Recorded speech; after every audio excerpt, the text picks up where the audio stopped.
Berbicara masalah bijak, itu ada kesadaran. Sadar pun harus bijak, loyal pun harus bijak, dan tanggung jawab pun harus bijak. Nah, ini kadang-kadang masyarakat sadar bahwa air itu sangat penting sekali. Mampu nggak membijaki apa menjadi kesadarannya itu. Ya, satu, emang sungai bukan tempatnya buang limbah dan sampah. Demikian juga gimana caranya penghematan air. Kadang-kadang orang berpikir ya, bisa sumber air yang melintas saja, halnya sungai ya, berarti air yang melintas saja. Bukan ini yang dimaksud. Namanya semua sumber air pasti ada hal-hal yang lain sebagai penutur kehidupannya. Hari ini 22 Juni 2021, saya Made, mahasiswa pencinta alam dari Bali. Bali merupakan destinasi tempat wisata yang sangat indah, sangat terkenal di Indonesia bahkan sampai mancanegara. Pesona pegunungan ditambah dengan gemercik air terjun yang dapat memanjakan mata dan menenangkan diri. Tidak diragukan lagi, keindahan alamnya yang menyejukkan hati membuat saya jatuh cinta terhadap alam Bali. Namun, banyak orang yang mengakui bahwa ia cinta alam Bali. Nyatanya, mereka hanya sebagai penikmat saja. Bisa dilihat jelas, sampah masih saja menjadi bumerang bagi makhluk hidup di bumi ini.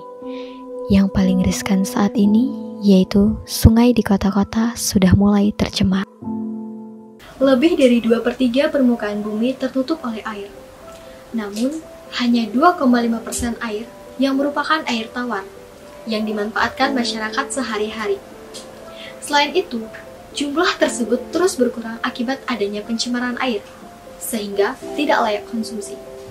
Data World Resources Institute pada tahun 2013 mengungkapkan terdapat 36 negara dengan tingkat stres air sangat tinggi. Indonesia tergolong sebagai negara dengan tingkat stres air tinggi, artinya Indonesia berpotensi terjadi krisis air yang besar di masa depan. Menurut Direktur Perencanaan dan Evaluasi Pengendalian Daerah Aliran Sungai, Sapari Sudarjanto, berbagai daerah di Indonesia menghadapi krisis air. Dalam data indeks kelangkaan air, Bali sudah masuk ke arah yang kritis dan sangat kritis karena ketidakmampuan mengelola air. Pencemaran air kini menjadi masalah serius di Bali. Menanggapi risiko tersebut, konservasi air perlu dilakukan sedari sekarang, guna mencegah terjadinya krisis air yang lebih parah di Bali. Hal ini membuat saya tertarik akan suatu hal yang terus digalakkan oleh pemerintahan lingkungan. Upaya konservasi sumber daya air memerlukan pergerakan atau dorongan kuat dari orang-orang yang sadar akan pentingnya lingkungan.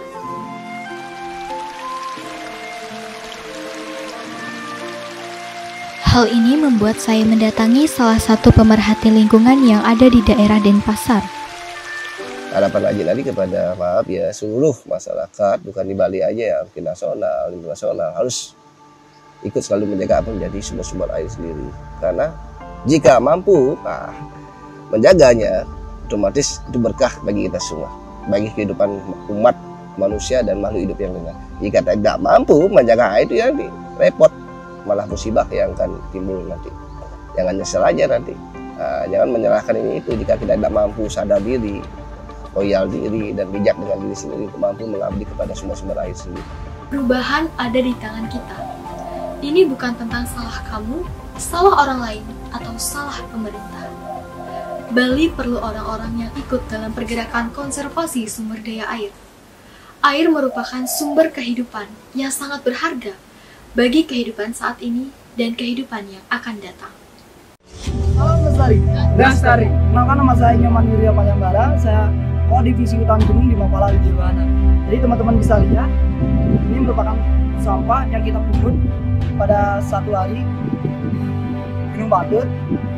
Buat teman-teman semua, untuk mengingatkan juga, setidaknya kita harus menjaga alam kita. Alam akan memberikan kita segalanya kalau kita bisa menjaganya. Salam lestari.